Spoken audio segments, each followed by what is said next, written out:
Good morning, everyone. I hope everyone is really well. Good morning. Hi, Kate. Hi, Kirsty. Lovely to see everyone this morning. Just giving people a little bit of time to join so that we can, before we start our conversation this morning. Not sure where you guys are today, but it's pretty warm in the old North Sydney area today. I think we're expecting 31, so it could be quite a long day. I'm in lockdown here. One of my daughters has COVID, so I'm getting very used to hanging out in my house again, but I just hope everybody on the call is really well and taking care of yourself. So just give it another minute or so to let others jump in. I guess I do want to start today by wishing everybody a healthy and prosperous New Year, or Year of the Tiger. It's so exciting to be part of the Chinese New Year festivals this year, and as you can see, I'm wearing my red dress today. I'm channeling the whole opportunity for good fortune that comes with the rollover of any Chinese New Year. And as I said, I'm extremely grateful to be able to be a part of a lot of that this year, and looking forward to an ongoing part of the celebrations as they roll out over the coming week. So I am super excited. Oh, there you are. You're back. Sorry, for some reason I just got paused because of a poor connection, but I think I have everybody back. I'm super excited by my guest today. It's actually Dr. Thom, who I have known for probably more years than either of us would like to acknowledge. We were at university together, and I've always had so much time for Graham, and I can see he's joined, so I am just going to invite Graham to actually join me. Oops, I might have to, how do I do that? That one and this one. Sorry guys, you know technology. There we are. Did it work? You're gonna love these systems and processes. While Graham comes on, hopefully, I've sent the invitation, Graham, so just message me if it doesn't seem to be coming through. Yep, invite sent. To everybody watching today, Graham is actually the refugee spokesperson at Amnesty International and has worked in Amnesty International's refugee coordination team since 2000, working on behalf of individual asylum seekers as well as broader human rights issues related to refugees. Graham has been part of the Amnesty delegation that has visited immigration detention centres and spoken with those being held in those centres and staff around the country. He's also, it says he's unable to join. Sorry, we'll try again. Don't give up, Graham. Where did we go? There you are. Dr. Thom, invited.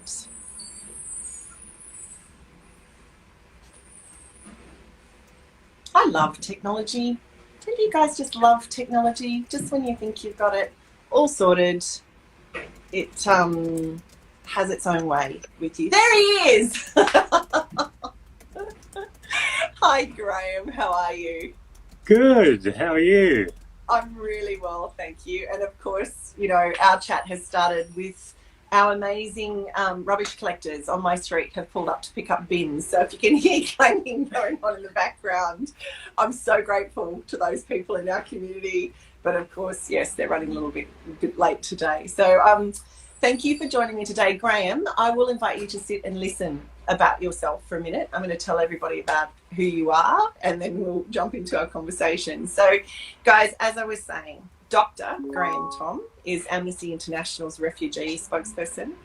He's been Amnesty International Australia's refugee coordinator since 2000 and working on behalf of individual asylum seekers as well as the broader human rights issues relating to refugees. He has been a delegate at Amnesty's or a member of Amnesty's delegations when they visit the immigration detention centres around Australia, and he's spoken to detainees and staff.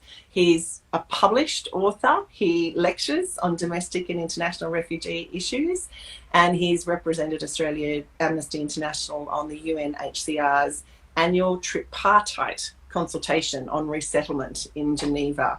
He completed his doctoral thesis on post-war migration at the University of Sydney in 2000.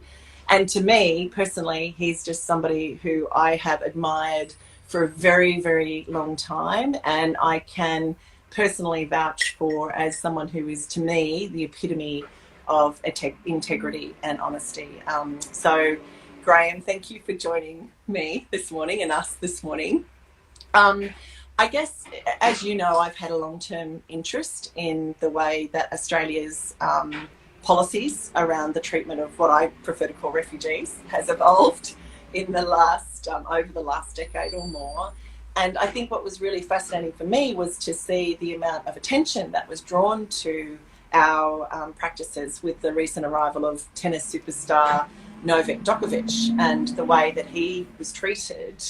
I'm really looking forward to listening to you mostly today, because I would really appreciate if you could share with me, you know, your observations of what happened in that moment, what we saw as a result of it, and actually the fact that while that story is over, it's a very, very small blip in what is an ongoing, really novel around other people that, you know, are experiencing similar experiences with our country at the moment. Yeah, oh, lovely to be here and always lovely to see you, Kylie. A real pleasure, and acknowledge that I'm coming to you from Camaragal land here, and pay my respects to elders past, present and emerging. And also, yes, acknowledge Chinese New Year. How exciting. But yeah, look, the Djokovic saga was absolutely fascinating for a number of reasons. And for somebody who's been working on this issue and working with those men who are trapped in the Park Hotel and have been for over a year, have been brought back to Australia a couple of years ago now for medical treatment from predominantly Manus from PNG and also Nauru. It was extraordinary that they chose to put Novak Djokovic in that hotel, because we know the conditions there that these men have been suffering for over a year. You know, Australians now know what it's like to be locked up in a hotel for 2 weeks in quarantine. You know, imagine being in the same hotel for over a year, having been moved from another hotel where you spent another year after 7 years of being on Manus Island and Nauru. So these men came for medical treatment. The majority of them are recognised refugees. They've gone through a process. The majority of these men are waiting to go to places like the US and Canada. They're going through another process. Both the Liberal Party and the ALP have a policy that if you've been to Nauru or PNG, you will never be allowed to settle in Australia.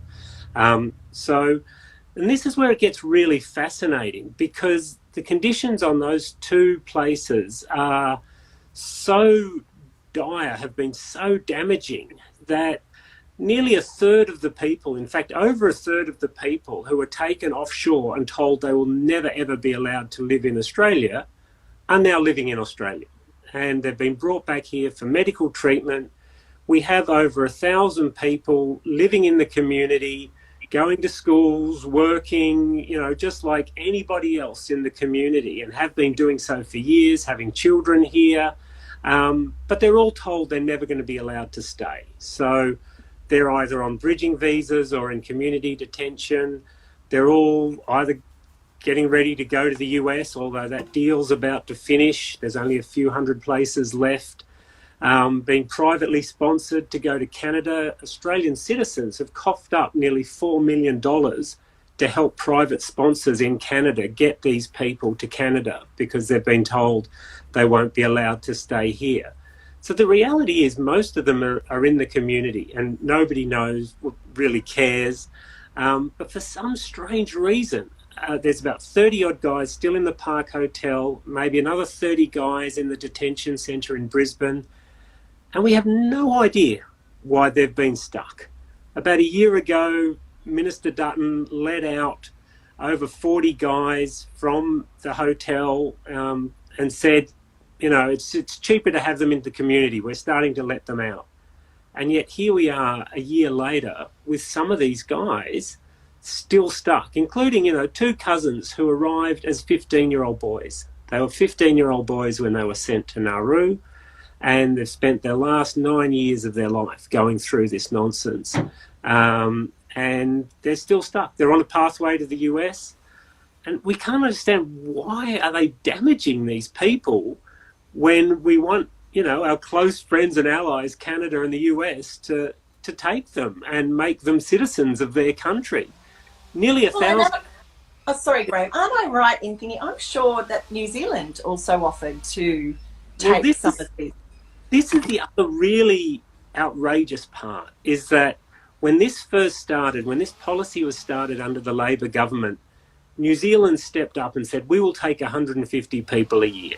You know, that way, 9 years later, we wouldn't be stuck in a situation with still 200 people offshore and 1,000 people in Australia, all being told they'll never be allowed to stay here. You know, had New Zealand been able to take 150 people a year over the last 9 years, this would all be over. And, you know, it's extraordinary. I don't know if you saw, but the private company that's got the contract to look after just 100 people, 100 refugees left on Nauru, have got an extension of their contract for another 6 months, $200 million. No. To look after 100... $200 million to look after 100 people on Nauru for 6 months. 6 months, yeah. This company has made over $1 billion through contracts to look after the people on Nauru, all at a time when New Zealand has said, we will take them. We will happily resettle them in New Zealand. So it just doesn't make any sense to us whatsoever. And all these arguments that we hear that, oh, if we let them in the community, the boats will start. Well, 1,000 of them are in the community and it hasn't had any impact on boats. We were told in 2016, if we let them go to the US, the boats will start again. Well, 1,000 people have gone to the US and boats haven't started again. We were told if people get to New Zealand, the boats will start again. And yet we got Baruz Bachani, this award-winning filmmaker and author, probably the most high profile of all the people taken offshore. He's been living happily in New Zealand for the last 2 years and loving it, being incredibly successful in New Zealand, and yet zero impact on boats. So we know those arguments are a nonsense. So that's why we're calling on, as Amnesty International, all major parties to just resolve this. Let these people in the community, while they go through a process, they're happily going through a process to get to a third country, let that happen. And if you can't get them to a third country, if you've had families living in the community for years, their children are now being born here, well then get them on a pathway to permanency. You know, it just doesn't make any sense to keep people in limbo, you know, people who are recognised as refugees. So there are a number of different policy issues that obviously Amnesty is concerned about. We still have a number of people who are on temporary protection visas. If you arrive by boat before a certain date, in July 2013, you were put on a temporary visa. And so we've now got people who have gone through the process, have been on a temporary visa. They're only for 3 years and they have to apply again. And yet, because it's taking them so long to get through the backlog of people, they've probably spent more time in limbo waiting for their next temporary visa than they actually spent on their temporary visa. So people have been in our community for the last 10 years, working, getting on with their lives. These are the people now at the front line of our COVID response, and they just want a chance to become Australians. You know, we know the Business Council is strongly supportive of people getting permanent status. You know, we need workers now. We've got all these people either on bridging visas or temporary visas who are out there doing the jobs, but they're having to support family, back in, who have fled into Pakistan or wherever. So instead of investing that money that they're making into Australia, they're sending money to their family overseas. It's crazy. Let them be Australian, let them settle here, bring their families here, because this is what we need at the moment. This is what the Business Council's saying, this is what everyone's saying. Clearly having them here for the last 10 years is not an issue around boats. It's about human beings. So, there are some simple things that this government should and could do that we hope, if come the election, whichever government is elected, amnesty has to be politically neutral. So whoever is elected, these are simple things that will save taxpayers money, but will let people get on with their lives. The New Zealand deal, they could sign off tomorrow and we could start getting people there. It's just crazy.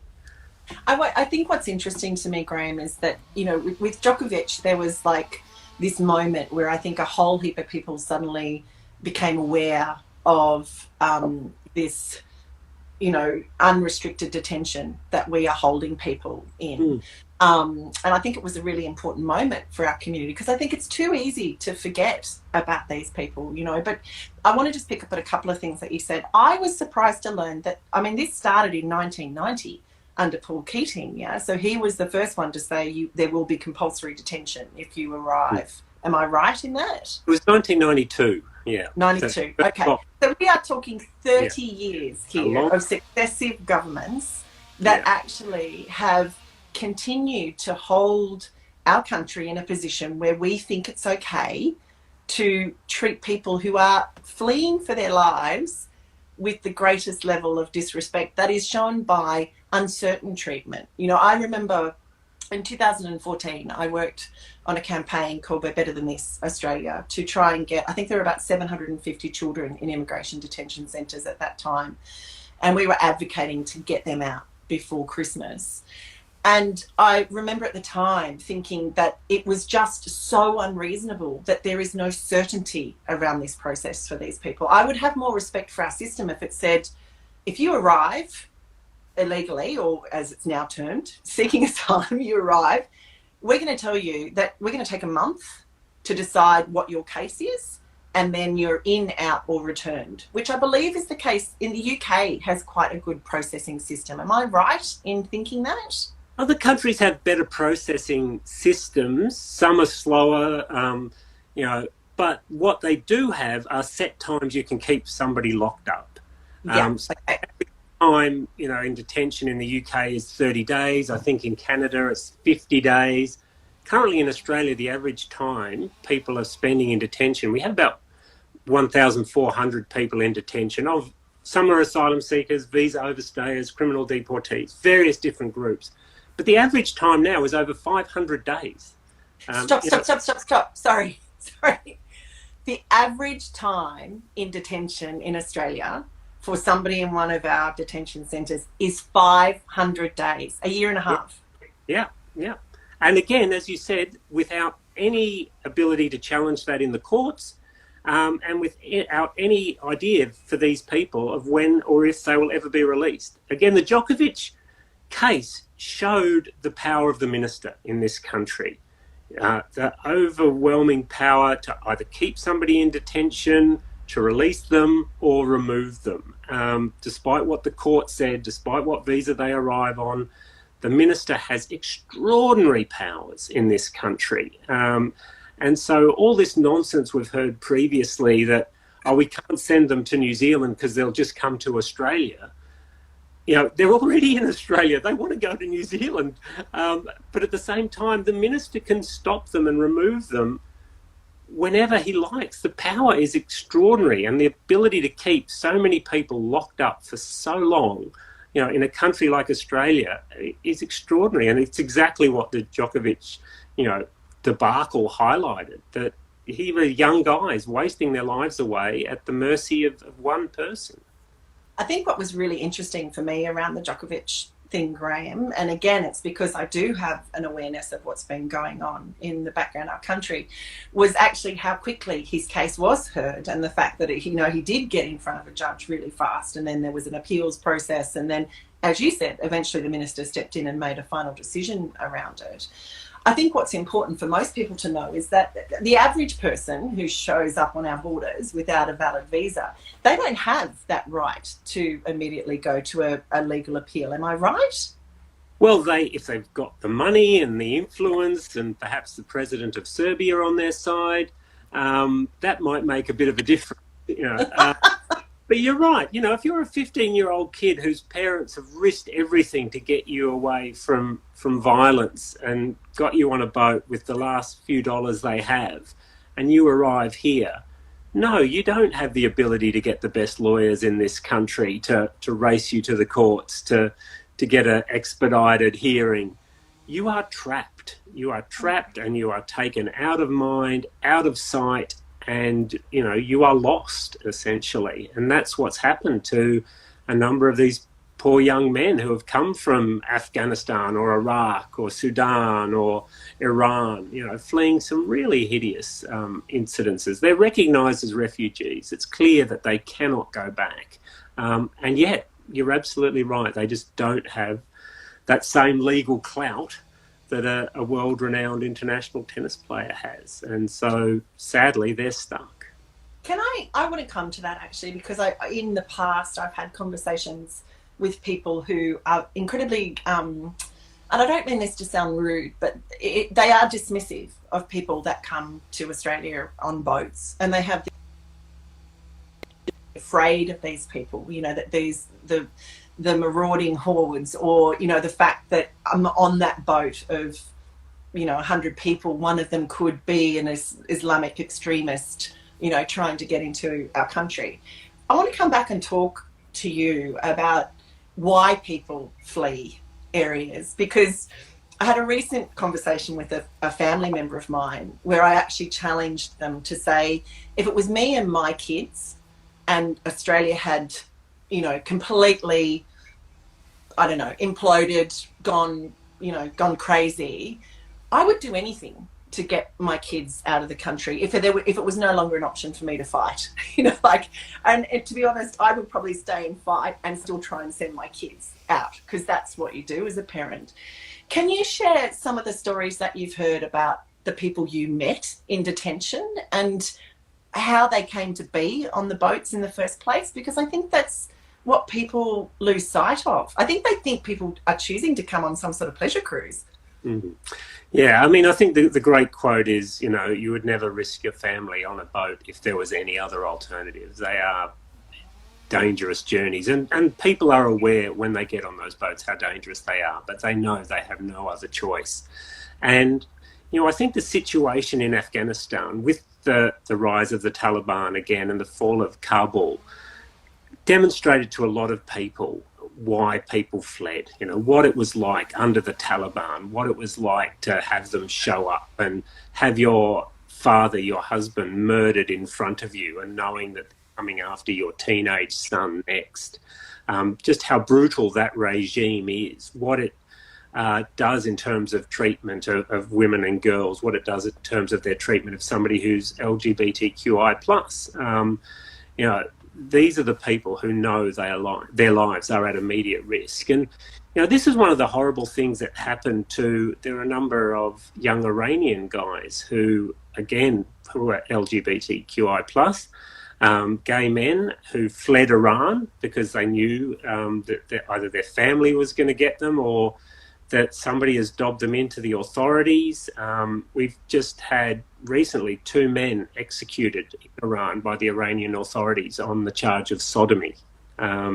So these men know what they face if they're caught. And so they fled in the only way they could. And if you're a young Iranian man who says, can I get a tourist visa to Australia? Australia says no. That's what their visa people know. And again, the Djokovic situation shows exactly the fine-tooth comb people have to go through from certain countries to get here. So it's not as easy as getting on a plane. So there are agents in that part of the world, as we would go to a travel agent. These are just called agents.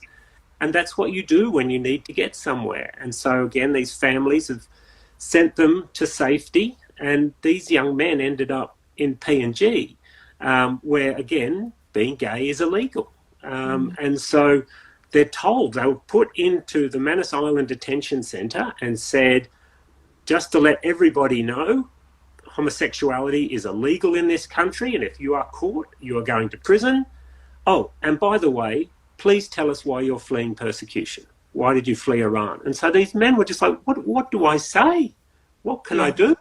And so, of course, a lot of them refused to engage with the system, and so were just rejected then. And then we've had to go through all these issues to try and say, no, this is what happened to them. This is why they are refugees. This is why they can't go home.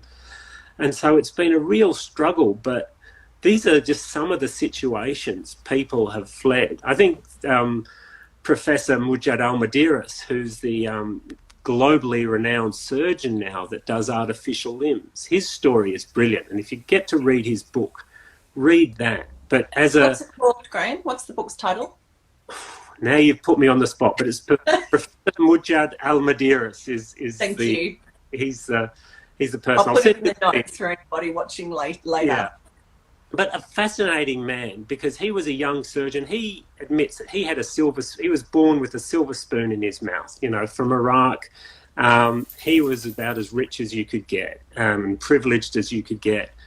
But Saddam Hussein rocked up, his troops rocked up with deserters and told the surgeons that they had to chop the ears off the deserters. And the head of the hospital said, no, I'm not going to do that. So they shot him. They killed him in front of the others and said, right, now you guys chop the ears off these guys. And he refused. He hid and was able to escape. Again, his family went to an agent, was able to get him to Indonesia. He got on a boat. He spent time in detention, and his time in detention, he said, was horrible. Because he could speak English and was educated, he became the spokesperson, was considered a troublemaker because he could speak English. Was then sent to prison to try and teach him a lesson. He said he was felt better treated in prison than he was in detention centre. At least they called him by his name. He could make phone calls. He got in touch with Amnesty. But ultimately, he's found to be a refugee. He's now a globally renowned surgeon. He's repairing limbs of Australian veterans and UK veterans who've been fighting in Afghanistan and Iraq and other places, ironically. He was over in getting an award from the Queen. These are, again, refugees are an amazing group. They either come from absolute poverty, well-educated, or surgeons like Al-Madiris. They're everything in between. They're human beings like all of us, but these extraordinary situations force them to flee. And, that they have no choice in that. And it's how we treat them. That's the choice that we actually have. Yeah, and thank you. I want to come to that because actually I think for me, it's unreasonable to expect any group of people to be singular in who they are and how they present. And so I think debates around who these people are and where they are coming from is pointless. And then trying to make a grandiose statement that all should be treated in the same way. And it really upsets me because I actually think it's what I consider the lowest level of politics, name calling and classifying. I think there is that, I was told about the switch from even using the phrase refugee to illegal asylum seekers, and how thought out that was in terms of trying to change our mindset about who these people were and why they're coming to us. I want to talk to you now about how we're currently treating these people, because it beggars belief that there are young men who arrived as 15-year-olds and are now in their 20s and have known nothing but detention by our country. That offends me, I have to say. And I would like to understand, and I understand this will only be your opinion, or it may be that Amnesty has some information on this, but why is it that under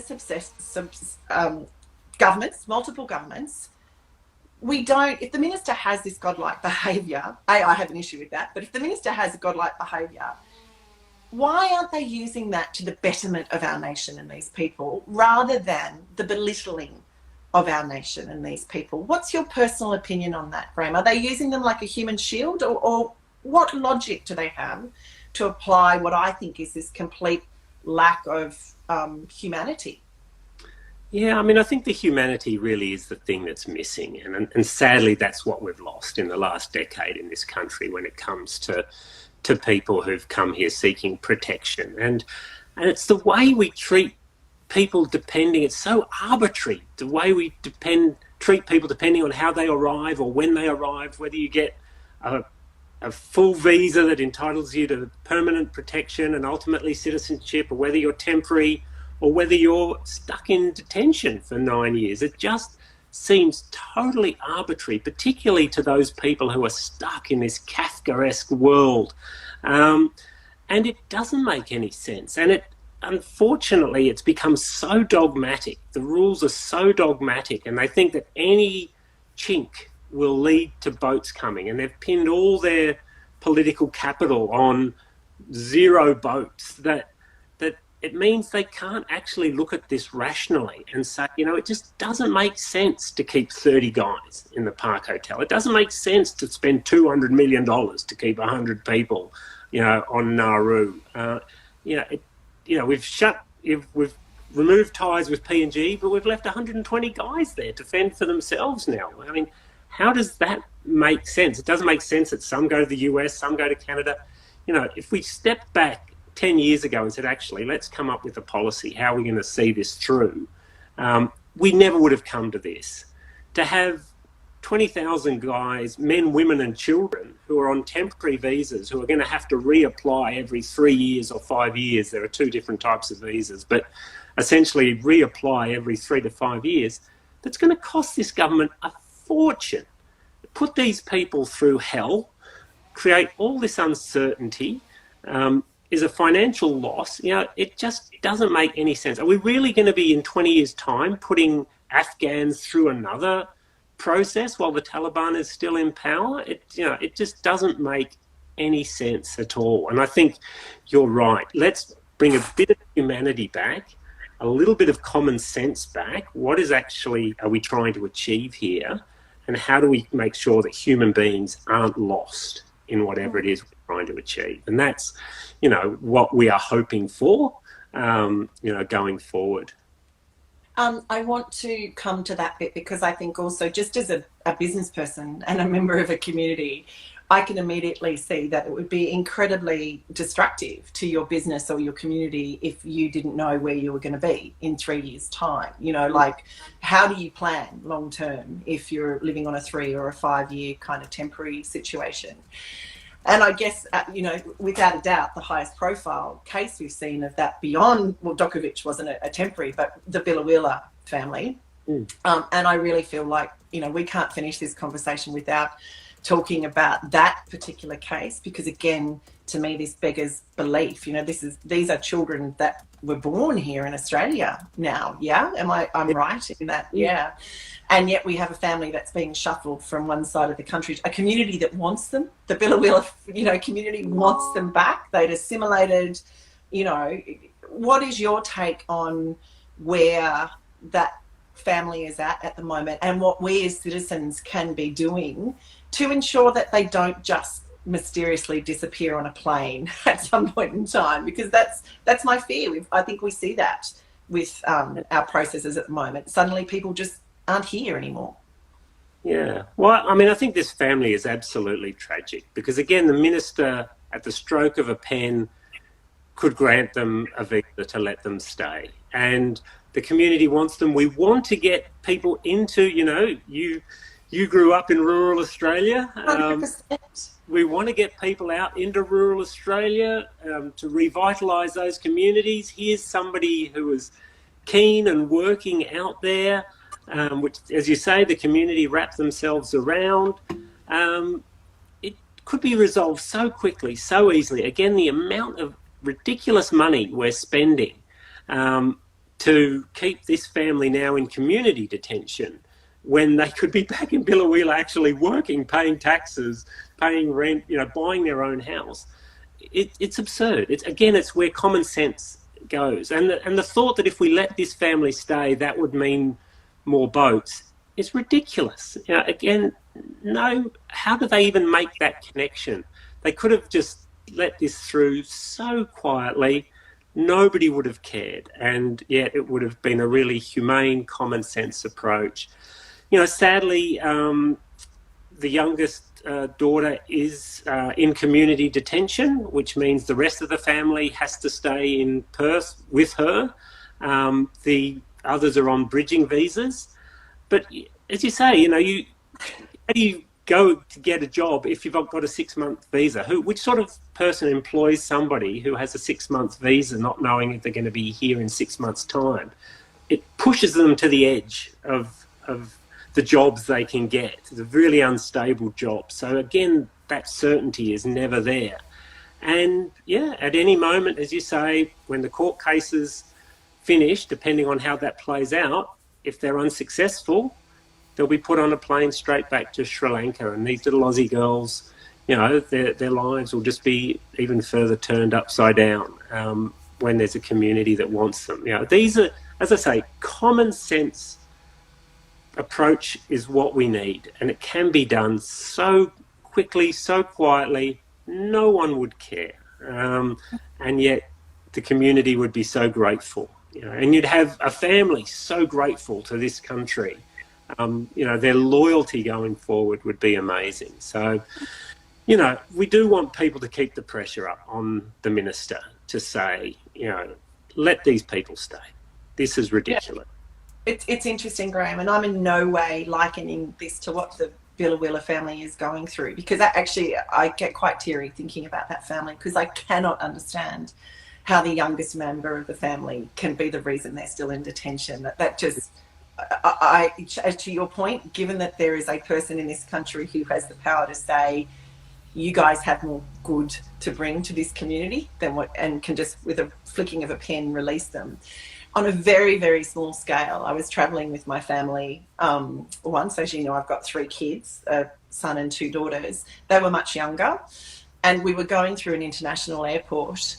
And I'd done everything that I thought was the right thing to do, of course, and ferrying them through. And my son, who is the eldest, insisted on coming through last.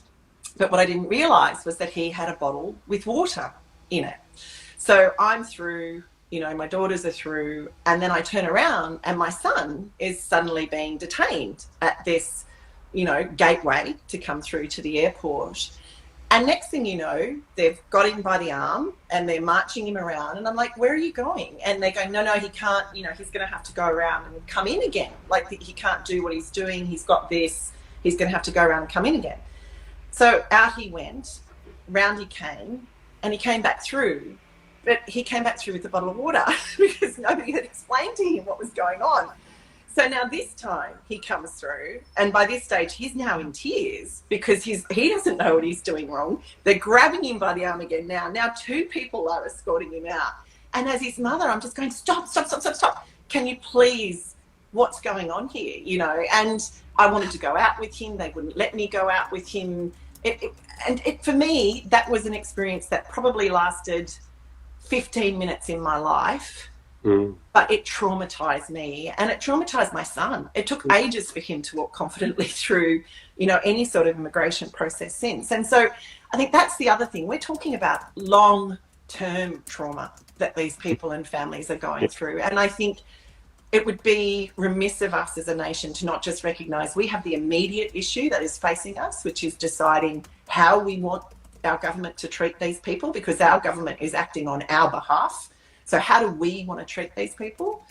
But then also what's provided to them beyond this immediate action? Because this must be years and years of psychological abuse and disruption. And, how do you grow up in a hotel room and come out the other side ready to fully participate in society? So I think that's another thing for us to be really mindful of as a community, as people. Yeah. The damage that we've done, is extraordinary. And as I said before, we're still doing that damage to these guys in the Park Hotel and then expecting them to go and rebuild their lives in the US and Canada. You know, these countries are showing extraordinary goodwill to help Australia out. And yet we are sending them people who are damaged, and we're still damaging them. You know, why would we do that as a nation to our friends, let alone to these human beings?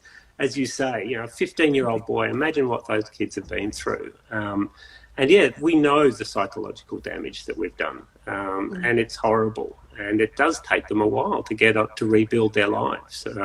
But they, you know, a lot of them will go on to be amazing citizens, and are amazing citizens now of Canada and the US, and, you know, people who've gone to Finland and France, and we're missing those people, you know, engineers, etc., that could have been contributing here after we've spent billions of dollars to keep them on Nauru and PNG, you know, are now contributing elsewhere because of our policies. It's awful. It's really awful. Okay, Graham, I feel like I could talk to you for forever, because this is obviously a massive issue, and I think it's a really important it's an important one for us to discuss as a community. As you know, I'm running as the independent candidate for the federal seat of North Sydney, and one of my main motivations when I was asked, you know, I didn't see myself as a politician. I was asked by a group of people if I would run, and when I reflected it on why I would want to run, given everything that was always said about politics, the message that kept coming back to me is there has to be a truth in the conversation that is had on North Sydney's behalf. You know, North Sydney as a community is an extraordinary community of thinkers, doers, you know, intellectual people, people with financial resources, and our voice in Canberra needs to be heard for what it truly is, to call for action and reforms like this. So I think I'd like to wrap up today by thanking you for your time today. I would love to check in with you again in a few weeks' time, you know, to see how the Billow case is going, to see how those young men in Melbourne are going. What I'd like to ask is to anybody who's watched this video and has been moved by the conversation Graham and I have had today, please look at what you can do to make your voice heard. If you're here in the North Sydney electorate, let's put pressure. We have a current representative in our Liberal member. Write to him. Make sure that he hears that we're not happy with this. And please copy me. Feel free to copy me in on it so that I can help amp up that pressure. At the federal level, write directly to the Immigration Minister and say, this is not who we want to be. Because I think it's really important that as Australians, we remember the Australian government, the politicians, work for us. They are the representation of us. And if we're not happy with the representation that we're being given, it is our responsibility to stand up and both voice that dissatisfaction, but also be very vocal in what we see changed. So, you know, I'm a eternal optimist, Graham. So, you know, from my point of view, I just think we can keep pushing. We must keep pushing. We need to keep the spotlight on these people and the process. And most importantly, I just want to, everyone, please just think about what you want to see done and then make your voice heard. Kate, I can see you've put a note saying that you've tried to write to our local member and you've received no response. You know, all I can say is please write again and copy me on the note. Don't give up. Write again, copy me on the note, and, you know, let's see if we can't really, in 2014, you know, the group of people I worked with, we got 750 kids out of those immigration detention centres within a relatively short period of time, be it on temporary protection visas, but we got them out. I think it's time we stood up and really made this, you know, a priority issue for us in terms of how we're represented. So thank you, Graham. Kate's given us the thumbs up, so she's on it again. So thanks to everyone. Any final words, Graham? No, thanks, Kylea. I really appreciate it. Sorry I've gone on too long. As you can see, I can talk for ages. So appreciate the opportunity to speak, and always more than happy to come back and give updates. But yeah, keep up the great work, and we'll hopefully speak soon. Let's do it. Okay, thanks, guys. Let's change the climate in Canberra. We can do that. Vote independent at your next federal election. Graham didn't say that. I did. See you.